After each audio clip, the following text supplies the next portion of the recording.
there may be some people listening to this who are not aware of the inherent challenges of being a trumpet player, but that is not an easy instrument. Oh, I think that being playing the trumpet is one of the most difficult instruments because if you play the drums, you have a stick, you hit the drum sounds like a drum. Play the piano, you push the key down, the piano sounds like a piano. A saxophone, you blow the mouthpiece, the reed vibrates, makes the sound. But with the trumpet, buzzing your lips into a steel mouthpiece, your lips makes it sound.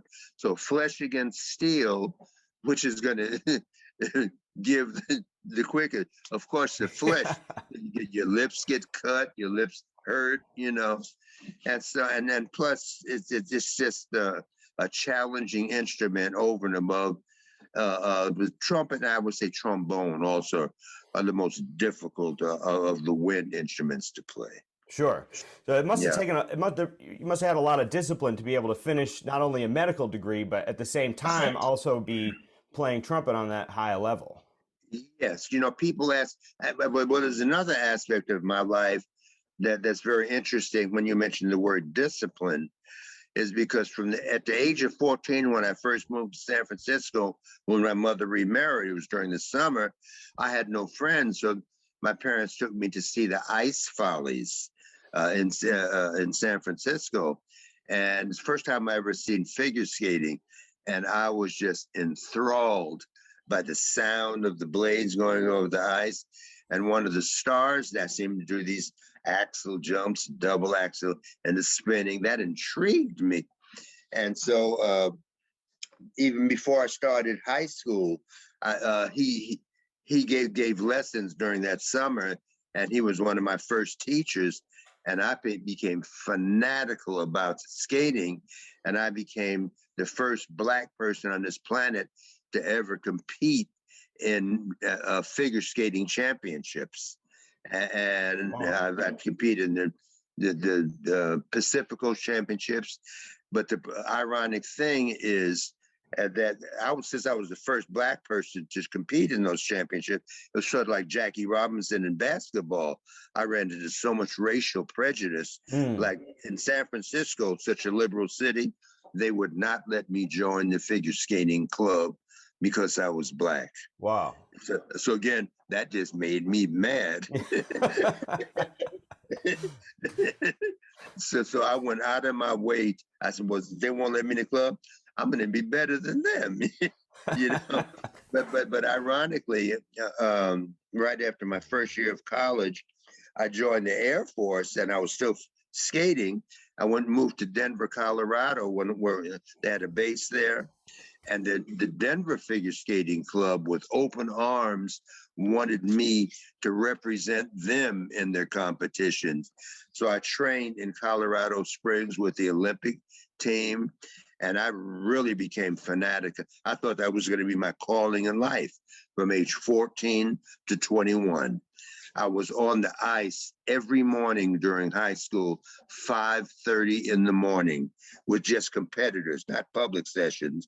And during the summers, I was on the ice from, say, 5:30 in the morning until 10 o'clock at night. All those double axles and triple southpaws, flank handles and stuff that you see. I was doing that in high school. Wow. Because, my dream was I wanted to be in the Ice Follies. And then after I finished medical school and I was doing all these double act, I wanted to get a job with the Ice Follies, but all they let me do was scrape the ice on the intermission because I was Black, and they wouldn't allow me backstage with the Ice Folly girl because I was Black, Wow. And so then finally, when I finished medical school, I went to see the Ice Follies and visit my first teacher, who was still a star, a gentleman named Richard Dwyer, wonderful skater. And by this time, they had a token Black skater in the Ice Follies. Now, check this out. This is in 1968. I forget his name, but anyway, the mentality of the show then, he's dressed up in a red, white, and blue Uncle Sam Sam costume with a big Uncle Sam hat, skating to Old Man River. Hmm. You know, I said I wanted to be a part of that. Sure. But speaking of the ice skating, Miles Davis, one time my parents brought him to see one of my competitions. And with his sense of humor, I went to see him that night at the club, and he stuck poking fun at me in front of the musicians, and in his voice, he says, "Hey, Eddie, where's your skating skirt?" Yeah. That's tough. So I say all this to say, you mentioned the thing about discipline, about being a doctor, being a musician. I think there are three aspects of discipline in my life. Of course, figure skating takes discipline, hours and hours of practice, you know, because when you're doing those double and triple jumps, you have to have concentration and discipline, or else you're going to be upside down and land on your head. Right. It takes discipline at an early age from when you're studying music, because music teaches you symmetry and balance, teaches you math, 3/4 time, 5/4 time, 4/4 time, and the study of medicine discipline. You have to study accumulative knowledge every day. You can't cram it. Right. So my answer to people, well, how did you do all these three major things?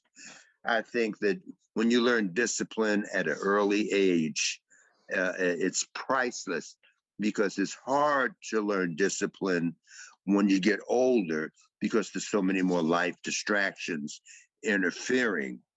So I was very lucky. I had the figure skating, the music starting at 9 years old, and so after that discipline at an early age, medical school was a piece of a walk across the park. While other people were struggling, studying, sweating bullets to get through medical, it was a piece of cake. That's amazing. Because I knew how to study. You know, study habits, you know, organization. There's a time to go to school. There's a time to practice your figure skating. There's a prime time to study after school, and then there's a time to go out at night. Because I would go out every night. I never missed a class in my life, but I would go out every night after school and after studying and playing music. And all the other medical students said, "Ooh, you're going to flunk out. You're going to jazz club."